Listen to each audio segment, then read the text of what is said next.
আপনি কি জানেন 2026 সালে মেটা আমাদের সামনে একেবারে নতুন রূপে ধরা দিতে পারে? ফেসবুক, ইনস্টাগ্রাম কিংবা হোয়াটসঅ্যাপ মেটার সঙ্গে যুক্ত প্রায় সব কিছুই হতে যাচ্ছে আরও বেশি উন্নত, আরও বেশি বুদ্ধিমান এবং আরও বেশি স্বয়ংক্রিয়। আর এই পরিবর্তনের পেছনে কাজ করছে কৃত্রিম বুদ্ধিমত্তা নিয়ে মেটার একটি বড় ও কৌশলগত সিদ্ধান্ত। কৃত্রিম বুদ্ধিমত্তার দুনিয়ায় যখন প্রতিদিনই নতুন চমক দেখা যাচ্ছে, ঠিক তখনই আলোচনার কেন্দ্রে উঠে এসেছে মেটার এক বড় ঘোষণা। ফেসবুক, ইনস্টাগ্রাম ও হোয়াটসঅ্যাপের মালিক প্রতিষ্ঠানটি জানিয়েছে চীনা উদ্যোক্তাদের গড়া আলোচিত এআই স্টার্টআপ মেনাস তারা অধিগ্রহণ করতে যাচ্ছে। প্রযুক্তি বিশ্লেষকদের মতে এটি কেবল আরেকটি ব্যবসায়িক চুক্তি নয়, বরং ভবিষ্যতের এআই নিয়ন্ত্রণের লড়াইয়ে শক্ত অবস্থান নেওয়ার জন্য মেটার একটি হিসেবি পদক্ষেপ।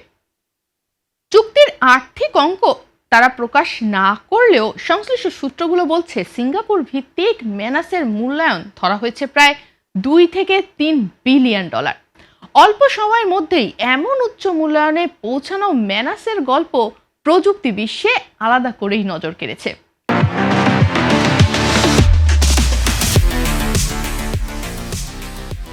2025 সালের শুরুতে সোশ্যাল মিডিয়া প্ল্যাটফর্মে এক্সে মেনাস হঠাৎ করেই ভাইরাল হয়ে যায়, কারণ প্রতিষ্ঠানটি তখন দাবি করে তারা তৈরি করেছে বিশ্বের প্রথম জেনারেল এআই এজেন্ট, যা মানুষের মতো করে সিদ্ধান্ত নিতে পারে, নিজে নিজে কাজ সম্পন্ন করতে পারে এবং সাধারণ চ্যাটবটের মতো বারবার নির্দেশনার প্রয়োজনও পড়ে না। এই দাবির পরই অনেকেই মেনাসকে ডাকতে শুরু করে চীনের পরবর্তী ডিপসিক নামে। মেনাসের এই অগ্রগতি শুধু প্রযুক্তি প্রেমীদের জন্যই নয়, চীনের নীতি নির্ধারকদেরও দৃষ্টি কেড়েছে। বেইজিং প্রকাশ্যেই প্রতিষ্ঠানটিকে সমর্থনের আগ্রহ দেখিয়েছে। আরও চমকপ্রদ বিষয় হলো মেনাস দাবি করেছে তাদের এআই এজেন্টের পারফরমেন্স নাকি ওপেন এআই এর ডিপ রিসার্চের চেয়েও এগিয়ে আছে। এর পাশাপাশি আলিবাবার সঙ্গে কৌশলগত অংশীদারিত্বে যৌথভাবে এআই মডেল উন্নয়নের কাজও চলছে তাদের। এখন সেই মেনাসই জায়গা করে নিতে যাচ্ছে মেটার বিশাল প্রযুক্তি সাম্রাজ্যে। মেটার ভাষ্য অনুযায়ী অধিগ্রহণ সম্পন্ন হলে মেনাসের প্রযুক্তি মেটা এআই সহ মেটার বিভিন্ন ভোক্তা ও ব্যবসায়িক পণ্যে যুক্ত করা হবে। অর্থাৎ ভবিষ্যতে ফেসবুক, ইনস্টাগ্রাম ও হোয়াটসঅ্যাপে যে এআই অভিজ্ঞতা পাওয়া যাবে তার পেছনে মেনাসের বড় ভূমিকা থাকবে।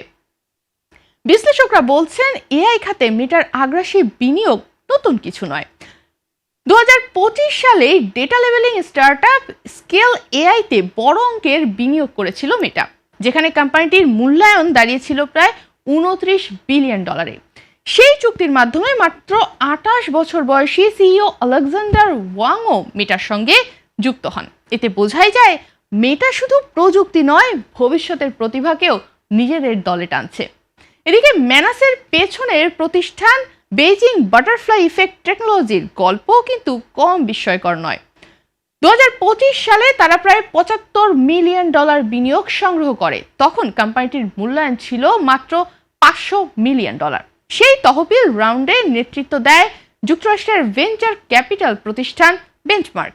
মাত্র কয়েক মাসের ব্যবধানে সেই মূল্যায়ন কয়েক গুণ বেড়ে যাওয়া প্রযুক্তি দুনিয়ায় রীতিমতো চমক সৃষ্টি করেছে। আরেকটি গুরুত্বপূর্ণ দিক হলো সাম্প্রতিক বছরগুলোতে বহু চীনা প্রযুক্তি প্রতিষ্ঠান সিঙ্গাপুরে তাদের কার্যক্রম সরিয়ে নিচ্ছে। চীনা যুক্তরাষ্ট্রের ভূরাজনৈতিক টানাপোড়েনের মধ্যে বাণিজ্য বান্ধব ও তুলনামূলক নিরপেক্ষ অবস্থানের জন্য সিঙ্গাপুরকে নিরাপদ ঘাঁটি হিসেবে বেছে নেওয়া হচ্ছে। মেনাস ও সেই কৌশলে কিন্তু এগিয়েছিল। সব মিলিয়ে মেটা মেনাস চুক্তি শুধু একটি অধিগ্রহণের খবরই নয়, এটি ইঙ্গিত দিচ্ছে ভবিষ্যতের এআই যুদ্ধ কোন দিকে যাচ্ছে, যেখানে চীন, যুক্তরাষ্ট্র এবং বিশ্বের শীর্ষ প্রযুক্তির জায়ান্টদের প্রতিযোগিতায় নতুন প্রজন্মের জেনারেল এআই এজেন্টই হয়ে উঠতে পারে সবচেয়ে বড় গেম চেঞ্জার।